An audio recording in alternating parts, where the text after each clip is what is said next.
Good morning. So I'm a little late, and I'm due at please have a seat. National Cathedral at a little after 11. But good morning. Today we've got some good news. Good news about the economy. For the sixth month in a row, inflation has come down. Measured over the last 12 months, it has fallen 6.5 to 6.5%. That's down from 7.1% the month before. It's down from 9.1% this summer. Inflation is now at its lowest level since October of 2021. When we look at just the last 3 months, we see that inflation fell to 1.8% on an annualized basis. It's down from more than 11% in the first 3 months of last year. So the data is clear. Even though inflation is high in major economies around the world, it's coming down in America month after month, giving families some real breathing room. And the big reason is falling gas prices. My administration took action to get oil onto the market and bring down prices. Now gas is down more than $1.70 from its peak.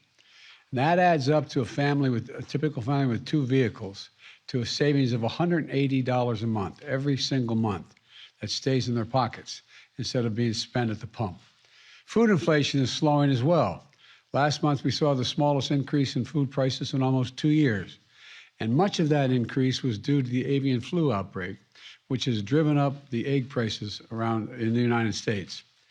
It's not just gas and food prices, though. When we look at what economists call core inflation, which takes out energy and food, we see welcome news as well.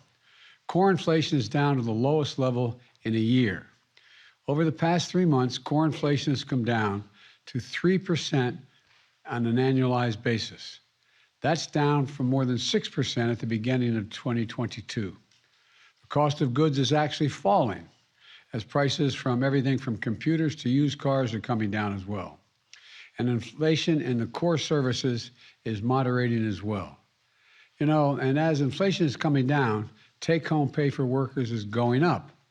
Workers' wages are higher now than they were 7 months ago, adjusted for inflation. Wages for lower income and middle income workers have gone up even more. It all adds up to a real break for consumers, real breathing room for families, and more proof that my economic plan is working. When I came to office almost 2 years ago, the economy was flat on its back, as you'll all remember. Millions of people had lost their jobs through no fault of their own. Millions who kept their jobs saw the hours and paychecks cut. Hundreds of thousands of small businesses permanently closed their doors. People were hurting badly. That's what we inherited. The pandemic was raging and the economy was reeling. We acted decisively to put in place a new strategy that would rescue the economy from the pandemic downturn. At the same time, we laid the foundation for a stronger, more resilient economy for decades to come. An economy that grows from the bottom up and the middle out. Now, 2 years in, it's clearer than ever that my economic plan is actually working. Here's what we've learned just last week. Unemployment is the lowest it's been in 50 years. I'll say that again, the lowest unemployment rate in a half a century. My first 2 years in office were the 2 strongest years for job growth on record. We created nearly 11 million jobs, including 750,000 manufacturing jobs. And there were 2 of the strongest years ever for small business creation as well. And today, unemployment rate is near record lows for Black and Hispanic workers, near record lows. And it's the lowest ever on record for people with disabilities. We're seeing American families breathing a little easier. More Americans have health insurance than they did ever in our history. Fewer families are facing foreclosures today than before the pandemic. And we still have more work to do, though, but we're clearly moving in the right direction. And there's more breathing room in store for American workers and families. Starting last week, as of January 1, a month's supply of insulin is now capped at $35 for seniors on Medicare. Some were paying hundreds of dollars every month for their insulin, but not anymore. Starting last week, if Big Pharma raises prices faster than inflation, they're going to face big penalties. Starting last week, Americans can get tax credits when they install energy-efficient appliances in their homes, like heat pumps or solar panels, or when they buy electric vehicles. These were all pieces of what that big law that we passed last year. Now they're kicking in, and Americans are starting to feel the benefits in their everyday lives. But that's not all.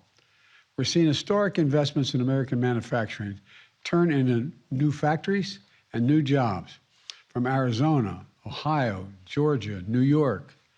Companies have announced nearly $300 billion in manufacturing investments here in the United States since I became president. Instead of exporting jobs like we did for decades, we're now creating jobs and exporting product.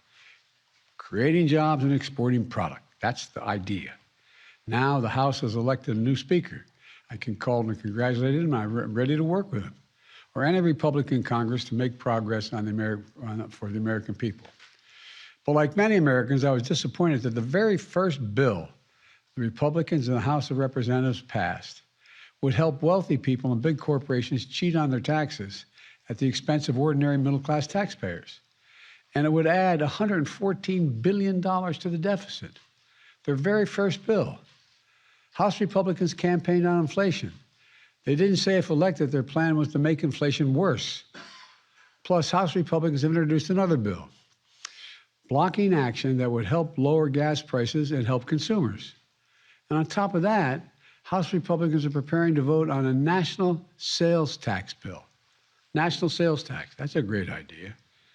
It would raise taxes on the middle class by taxing thousands of everyday items from groceries to gas, while cutting taxes for the wealthiest Americans. And if I'm not mistaken, what they've introduced, it also would totally eliminate the IRS.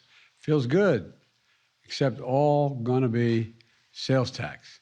Go home and tell your moms. They're gonna be really excited about that. Come on.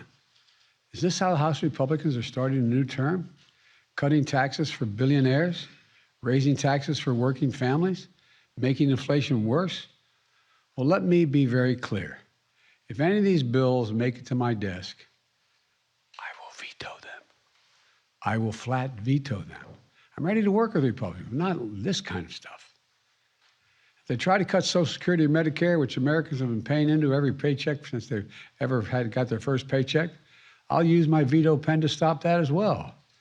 But if Republicans want to work together on real solutions, so lower inflation, create more jobs, build an economy that works for everyone, I'm ready. Let me close with this. Today's inflation numbers are good news about our economy. We have more work to do, but we're on the right track. We're seeing bright spots across the country where great things are happening. Roads and bridges are being built. Factories are coming online. People back to work again. Families breathing a little bit easier. That's why I can honestly say, you've heard me say this before, and I mean it from the bottom of my heart, I've never been more optimistic about America's future than I am today. We just have to remember who in God's name we are. You've heard me say it many times. This is the United States of America. There's nothing beyond our capacity if we work together. So God bless you all, and may God protect our troops. Mr. President,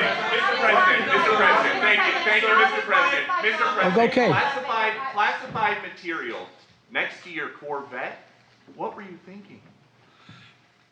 I'm going to get a chance to speak on all this, God willing, soon. But as I said earlier this week, people, and by the way, my Corvette's in a locked garage, okay? So it's not like you're sitting out in the street. So but anyway, was in a locked garage. Yes, as well as my Corvette. But as I said earlier this week, people know I take classified documents and classified material seriously. I also said we're cooperating fully and completely with the Justice Department's review. As part of that process, my lawyers reviewed other places where documents from my time as vice president were stored, and they finished the review last night. They discovered a small number of documents of classified markings in storage areas and file cabinets in my home and my personal library.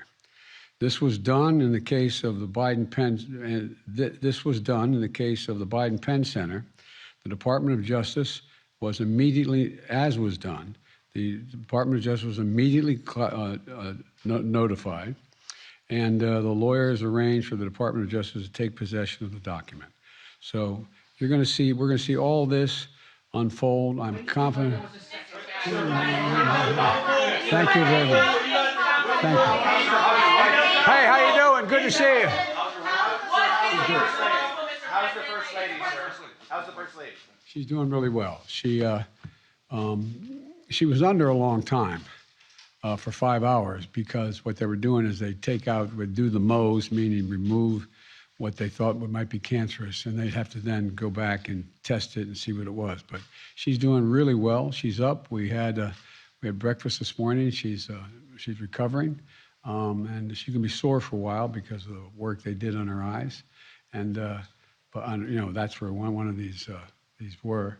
But she is a 0 to 1% chance of ever return of any cancer, and so thank God she's doing really well. Thank you for asking.